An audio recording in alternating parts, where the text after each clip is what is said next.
Na palavra do Senhor, Salmo 51, vamos lá, é bom que vocês participam, né? É muito bom a gente estar meditando na palavra do Senhor. Salmo 51, vamos começar esse domingo, né?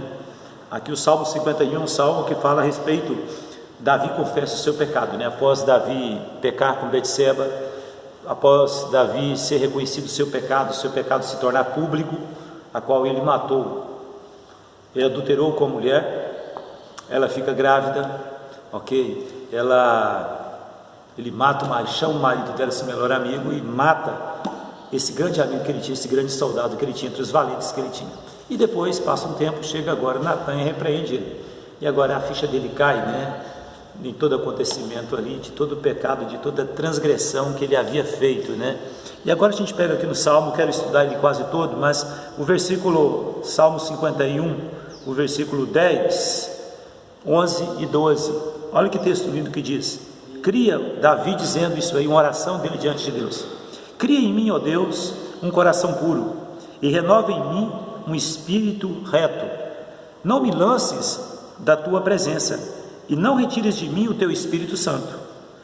Torna a dar a alegria da tua salvação, e sustém-me com o espírito voluntário. Amém? Pai bendito, muito obrigado, Senhor, por essa palavra, meu Deus. Fala aos nossos corações. Da mesma forma que o Senhor usou Natan, pelo Espírito Santo do Senhor, a mostrar a Davi o seu erro, que o Senhor venha mostrar nesta manhã o erro que estamos cometendo, Pai.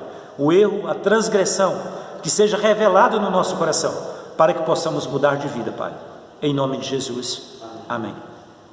A gente, quando pensa nesse salmo, irmãos, a gente começa a pensar em Davi, o que ele fez.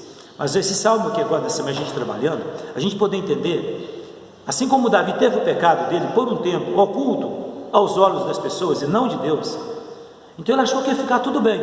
Ele achou que deitaria com aquela mulher, chamaria o marido dela, como o texto vai mostrando, ele dormiria com ela, e o soldado de Urias ia achar que tinha engravidado a esposa. Só que ele manda chamar Urias. Urias chega, mas o povo, Israel estava em guerra, e o rei corria perigo, o exército estava em batalha. Então Urias não foi, não quis, não de forma alguma. E ele dizendo: olha, Davi, Urias, ele não deitou, ele não foi para a casa dele, ele não deitou com a mulher dele,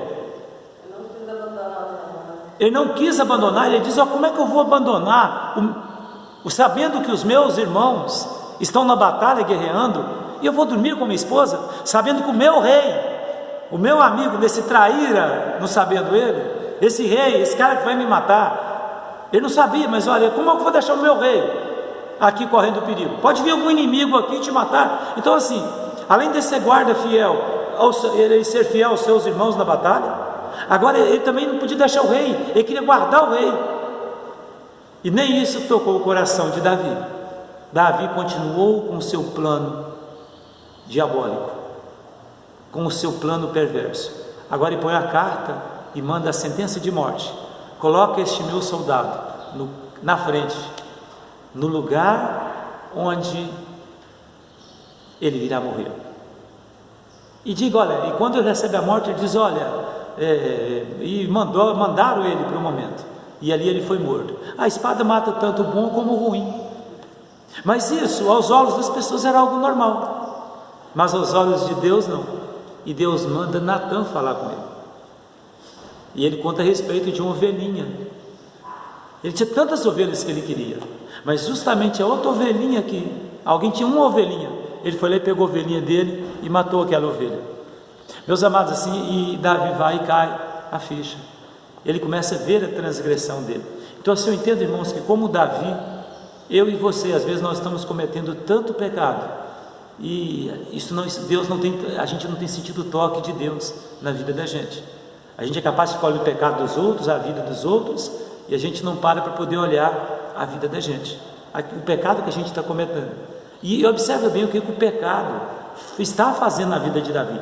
Eu entendo também, irmãos, por causa disso que ele diz: cria em mim, ó Deus, porque ele havia perdido isso, tá? Ele mostra que ele tinha perdido a alegria da salvação dele. Ele não perdeu a salvação, porque nós somos descendentes de Davi, um eleito por Deus, um escolhido por Deus.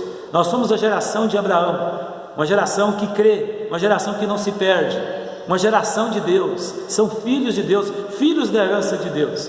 Mas ele diz, retorna, dá-me a alegria da tua salvação. Então, a gente precisa entender o que o pecado faz com a gente. A gente vê muitas pessoas, irmãos, assim desanimadas, muitas pessoas sofrendo, muitas pessoas tristes. Qual é? Isso é a consequência que o pecado traz para a vida dele. É necessário que a gente entenda isso. Às vezes nós começamos a julgar Davi, que deitou com a mulher de Betseba, a julgar Davi, que matou Urias, deitou com a esposa de Urias, e nós esquecemos que muitas vezes nós estamos pecando e as coisas estão encobertas para as pessoas, para os nossos irmãos e para a sociedade. Mas você precisa entender que os nossos pecados, o meu pecado, não está encoberto para Deus. Esse é o Luciano. O meu pecado não está encoberto para Deus. Então tem pessoas que vão levando a vida daqui, no status daqui e dali. Ele esquece que Deus olha o coração dele. Ele esquece que as transgressões que ele comete está diante de Deus. E isso traz consequência. Então, eu preciso ter consciência que o pecado, ele traz consequência. E eu peguei Salmo 51 aqui, para a gente poder ver o que estava acontecendo na vida de Davi e o que está acontecendo na sua vida. Que talvez a pessoa chegou, pastor, ora para mim, eu estou tão fraco espiritualmente. Tem pessoas que pedem oração pela sua família, pelos seus filhos. Eu não estou pedindo para pedir oração, mas é necessário que a ficha da pessoa caia, para ele poder entender o estado que ele está e o que ele precisa de fazer. Eu vi há poucos dias alguém dizendo algo importante, que ele diz que as pessoas muitas vezes não estão precisando, não é de arrependimento, não tão somente de arrependimento, ok? Mas de libertação, de confissão. E Davi, ele começa no Salmo 51, aqui no versículo 1, dizendo, tem misericórdia de mim, tem misericórdia de mim, eu miserável pecador, eu quero estar ligado ao coração de Deus, tem misericórdia de mim, ó Deus, segundo a tua benignidade. Então a misericórdia de Deus, Davi que reconhecendo que a misericórdia de Deus não está ligada aos nossos méritos, daquilo que a gente faz na obra de Deus, e nem daquilo que a gente deixa de fazer. Tem misericórdia de mim, apaga as minhas transgressões, segundo a multidão das tuas misericórdias. Deus, olha a consciência que ele tinha na oração dele. Deus, é necessário que essas transgressões minhas sejam apagadas. Eu quero voltar a ter alegria com o Senhor, eu quero voltar a ter comunhão contigo. E meus amados irmãos, no versículo 2, ele começa a sentir o que? A sujeira dele, irmãos. Eu e você, irmãos, nós precisamos de começar a sentir a sujeira que o pecado é em nós. E às vezes a pessoa não tem tempo de poder dar uma parada, dar uma meditada, tirar um tempo para poder fazer uma retrospectiva, olhar de forma introspecta, bem para dentro de você, olhar lá no interior da sua alma e realmente ver aquilo que está dentro de você, algo que o Espírito Santo de Deus possa revelar para você os seus pecados ocultos, aquilo que você está deixando de fazer. Ele diz, lava-me completamente a minha iniquidade. Então Davi aqui agora um homem, irmãos, segundo o coração de Deus, um homem que adulterou com uma mulher, engravidou uma mulher, um homem que matou o seu melhor amigo por uma traição. Você pode entender o que estava no coração de Davi? É como você pecasse e agora tem consciência de quando você andava na presença de Deus, os livramentos que Deus havia dado a Davi quando Saul queria matá-lo. E agora, meus irmãos, ele aqui nessa vida, nesse lamaçal de pecado, ele sente o pecado dentro dele. Antes ele não estava sentindo, ele estava de boa, estava tranquilo, achava que as coisas não iam ser computadas, ele achava que Deus não ia considerar isso aí, porque, irmãos, um rei podia ter quem que queria. E olha para você ver, com as pessoas, é normal a pessoa morrer numa guerra e numa batalha. Olha aí, um pouquinho d'água para mim. Então ele diz, ó, lava-me completamente a minha iniquidade. Então, irmãos, quando nós estamos em pecado, quando nós estamos levando uma vida que desagrada a Deus, a gente começa a sentir a sujeira dentro da gente, o lamaçal que o pecado traz. na vida das pessoas, e até a ficha cair, até o momento que você não sentir o toque de Deus. Às vezes você acha que está tudo bem, não tem nada a ver, não vai acontecer nada. Ele diz: olha, lava-me completamente a minha iniquidade, purifica-me do meu pecado. Olha, eu preciso ser lavado, Senhor, eu preciso ser purificado, porque eu estou imundo. Irmãos, quando nós estamos levando a vida de pecado, ou quando pecamos, nós começamos a sentir, irmãos, a imundícia do pecado. Porque, irmãos, o pecado na nossa vida é assim: um pecado chama outro pecado, sabiam disso? Não se engane, irmãos, você nunca estará satisfeito de pecar só uma vez. Sempre você quer pecar. Vai a pontinha do dedo, quando assusta vai a mão, quando assusta vai a outra mão, quando assusta vai a cabeça e o corpo vai inteiro. Quando assusta, você está no lamaçal de pecado. Você estará como um porco que voltou para a lama. E Davi sentia isso. Davi sentia que ele estava todo sujo, ele precisava de uma purificação. E é tão sério que o versículo 3, ele diz: eu conheço as minhas transgressões e o meu pecado está sempre diante de mim. Então, irmãos, cada um de nós sabemos onde nós estamos errados. Às vezes nós não, o que? Admitimos. Você não admite que você está em pecado. Alguém chega: é isso, irmão. Você diz: o quê? Coitado, você está me julgando. Está entendendo como o negócio funciona? Nós queremos defender, mas ele diz: eu conheço as minhas transgressões. E eu digo, irmãos, que cada um de nós sabemos onde estamos pecando. Cada um de nós estamos falhos. O que está faltando realmente é um toque de Deus nas nossas vidas, ou na sua vida, para você poder acordar, assim como Davi acordou. Aquele despertar de Deus, aquilo que o apóstolo Paulo diz em Efésios 5,14. Alguém sabe de cor aí? Efésios 5,14: pelo que diz: desperta tu que dormes, levanta-te dentre os mortos, e Cristo te esclarecerá. Nós precisamos de acordar, irmãos. A igreja, muitos homens e mulheres de Deus estão dormindo espiritualmente nesse momento, estão pecando contra Deus, estão pecando dia após dia, estão como Davi, antes que o profeta Natã chegasse até ele. E ele diz: olha, versículo 4 do Salmo 51: contra ti somente pequei, fiz o que teus olhos parecem mal, para que sejas justificado quando falares e puro quando julgares. E eis que iniquidade fui formado, e em pecado me concebeu a minha mãe. Eis que me amas a verdade no íntimo, e no oculto me fazes conhecer a sabedoria. Precisamos de ter a consciência, irmãos, quando nós pecamos, o nosso pecado é contra o nosso Criador, o nosso pecado é contra Deus. E entenda, nós seremos a vítima, você será a vítima do seu pecado. A Bíblia diz que Deus não se zomba, tudo que você planta, você colhe. Cedo ou tarde a colheita virá, e a colheita veio sobre a vida de Davi, o filho que ele tanto queria, o fruto do pecado. A criança nasceu, e ele, quando no momento que nasceu, ele sabia que ela ia morrer, ele dobrou o joelho diante de Deus, até o momento que a criança morreu. E após a criança morrer, o menino morrer, ele recebe a notícia e sai já feliz. Alguém diz: que é isso, Davi? Você alega com a morte? Aí ele viu a justiça de Deus sendo cumprida. Irmãos, e por Davi ter matado Urias, a espada nunca apartou da casa de Davi. Essa foi a consequência que Davi teve durante a sua vida.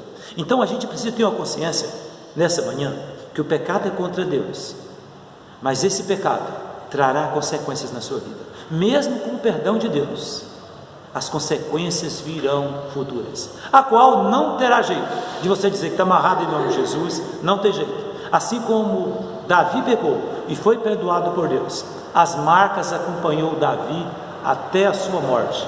A espada nunca partou da casa de Davi. Você vê os problemas familiares na casa de Davi, Abisalão sendo morto, depois você vê mais tarde lá Salomão mandando matar o irmão dele. Você vê que toda a casa de Davi sofreu consequências. Abisalão perseguindo Davi, aquela loucura, ter perdido o trono, foi, sabe, você vê a vida de Davi toda, estude Davi para você ver, a consequência de Davi ter matado um dos seus melhores soldados. Então, meu irmão, eu creio que cada um de nós devemos abandonar o pecado, confessar o nosso pecado, voltar para Deus, voltar para os propósitos de Deus o mais rápido, entendendo que os pecados trarão consequências na sua vida.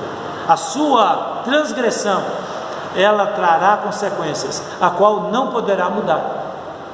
Mas a misericórdia de Deus há de continuar sua vida. Eu sempre digo, olha, o pecado foi perdoado, mas agora você precisa de aguentar as consequências. Até certa vez a pessoa fala, como pastor, muito engraçado, né? A Bíblia mostra que você odiar alguém, você é o quê? Se você odeia, você é chamado de quê? De quê? Assassino. Se você olha para um sexo oposto e deseja, você é chamado de quê? Adúltero ou adúltera. Então não é melhor lá e de uma vez já manter relação sexual com a pessoa de uma vez mesmo? Não é melhor matar o cara de uma vez? É isso que a pessoa diz para mim. Você olha, tudo bem, se você pensa assim, eu digo uma coisa para você, meu amado irmão em Cristo. Você precisa de estar disposto para pagar as consequências. No momento que você desejou uma pessoa, uma mulher ou um homem, só está você e Deus. Agora, se você for lá e deitou, já vai envolver o marido, amigo, pai, mãe, sogro, sogra, genro, filho e filha. Enquanto você estava olhando, era só você e Deus. Estava mais fácil de resolver. É um adultério? É, mas estava mais fácil de resolver. Agora envolve coisas. Agora, se você odeia alguém, está entre você e Deus. Se você fica com ódio, agora o ódio, na verdade, o ódio é tipo a inveja. Ele sempre não quer ver o outro feliz. O ódio e a inveja caminham junto. Você não é feliz porque fulano está feliz. Essa é a verdade. Ódio e inveja, sim. A felicidade do outro me incomoda. É o que Caim fez com Abel, a ponto de você odiá-lo e querer exterminá-lo. Então, ódio e inveja são irmãos, eles caminham junto. Então, alguém está feliz, isso lhe traz infelicidade. A notícia de achar que alguém está alegrando torna você infeliz. O ódio e a inveja caminham por aí. Então aí vem as consequências. Se você só desejou e não deitou, é questão de Davi. Se tiver só desejado Betseba e não deitado com ela, ainda ia. Agora, se ele tivesse deitado com Betseba, engravidou ela, ele chegasse e abriu o jogo, né? Eu errei e tal, eu deitei com a sua mulher, Urias, eu pequei, ainda, mas agora ele mata, ele esconde tudo ainda. Então tudo isso veio uma consequência. Então entenda que o pecado, irmãos, não importa quem, todos que pecam, eles sofrem a consequência do pecado aqui nesse mundo, não tem como. E eu digo, irmãos, que felizes, eu entendo que isso não é a justiça de Deus. Eu entendo que ele diz que tem misericórdia. Observa bem, estou ligado ao versículo 1 do Salmo 51, para quem chegou agora. Salmo 51, versículo 1: tem misericórdia de mim, ó Deus, e apaga as minhas transgressões. O que quero colocar aqui, que quando Deus agora faz um tratamento, vamos supor, alguém peca, você faz um pecado, vem agora as consequências do pecado. Isso não é a justiça de Deus. Eu entendo, irmãos, que isso é a misericórdia de Deus, porque eu entendo que essas lágrimas que vai vir sobre a sua vida, é um momento que Deus está agindo para você arrepender. É um processo de Deus para a sua ficha cair, para você assim poder voltar para Deus o mais rápido possível. Porque é o método que Deus usa para você poder entender o seu pecado. É aquele espinho que você precisa na sua carne, para você manter na presença de Deus e voltar para Deus.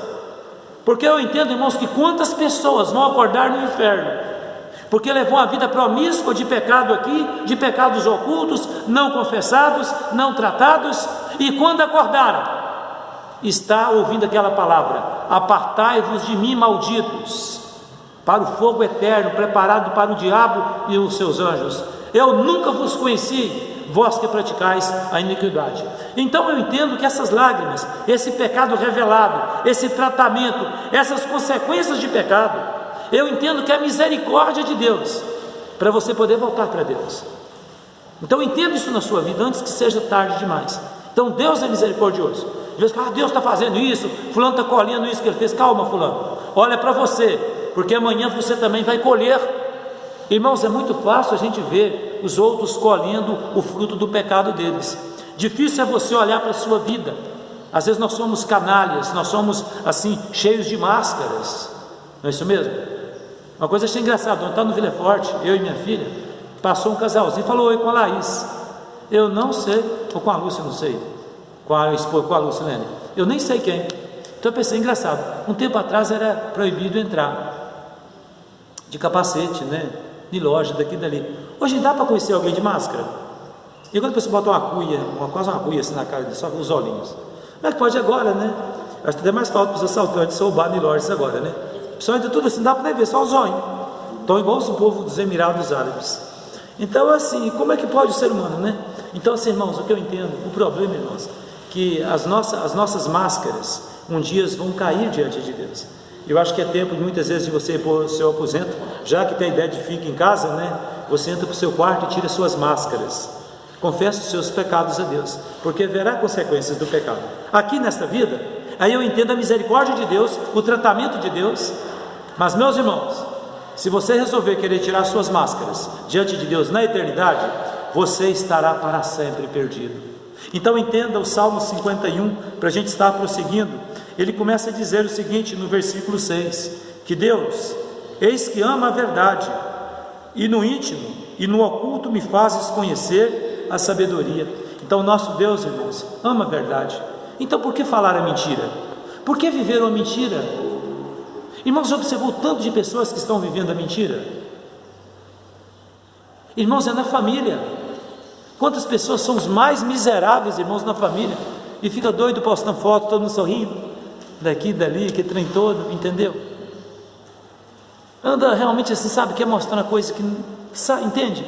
Pessoas que, então Deus ama a verdade, e no íntimo, e no oculto, Ele faz conhecer a sabedoria. Então é necessário que a gente no oculto, irmãos, se quebrante diante de Deus, para que Deus nos dê um toque, que o Espírito Santo de Deus tire a nossa alegria de pecar, correto? Observe uma coisa linda, ora Deus, trabalha no meu coração, me tira o prazer de pecar, me tira a alegria de pecar. Eu quero sentir ódio, eu quero sentir nojo da sujeira, do pecado que tem dentro de mim. Me lava, Senhor. Estou me sentindo um porquinho no meio de um barro. Irmãos, abra o coração para Deus. Porque, irmãos, o nosso velho homem, a nossa natureza pecaminosa, ela ama o pecado. O ser humano gosta de pecar, irmãos. E vai falar que não gosta? Quem é que não gosta de pecar? Todo ser humano gosta de pecar, irmãos. Então tem que orar o quê? Deus, tira esse prazer de eu pecar, Senhor. Esse desejo de pecar. Trabalha no meu coração. A gente precisa ter essa consciência, irmãos, antes que seja tarde demais. E eu entendo que às vezes nós deixamos de gozar muitas delícias do porvir, da eternidade, por a gente ver a vida de pecado. Estava ouvindo os renomados pregadores de avivamento. Ele diz, o sonho dele é que Deus pegasse cada pecador, cada ser humano, e levasse ele na eternidade por algum tempo. Tipo assim, olha, Danilo, você acabou de morrer. Eu, graças a Deus, Deus já fez isso comigo quando eu converti. Deus me levou na eternidade alguns minutos e me trouxe de volta. Então não sei se esse indivíduo ele teve a mesma experiência pessoal e particular, que não obriga as pessoas a ter, mas Deus pega você assim agora, você deita na cama, Deus te pega, tira a sua alma e te manda nos portais eternos, e deixa você um pouquinho lá, e depois te retorna. Ele diz, se você tiver uma experiência dessa, você nunca mais levará a vida do jeito que você leva até aqui. Irmãos, e a Bíblia, a palavra de Deus está aqui, ó. Ela leva você nos portais eternos. Ela te mostra as delícias que Deus preparou para você. A Bíblia mostra, irmãos, que olhos algum, mente nenhuma, ninguém nunca, não passa na nossa mente, irmãos. E olhos nunca viram o que Deus preparou para a gente, irmãos. Você crê nisso? Ou você está esperando ser arrebatado e ir no céu ou no inferno para poder mudar de vida? Irmão, você já pensou bem na hora que você estiver chegando nos portais, entrar pelos portais eternos? Irmão, isso pode acontecer com qualquer um de nós a qualquer hora. Pode ser até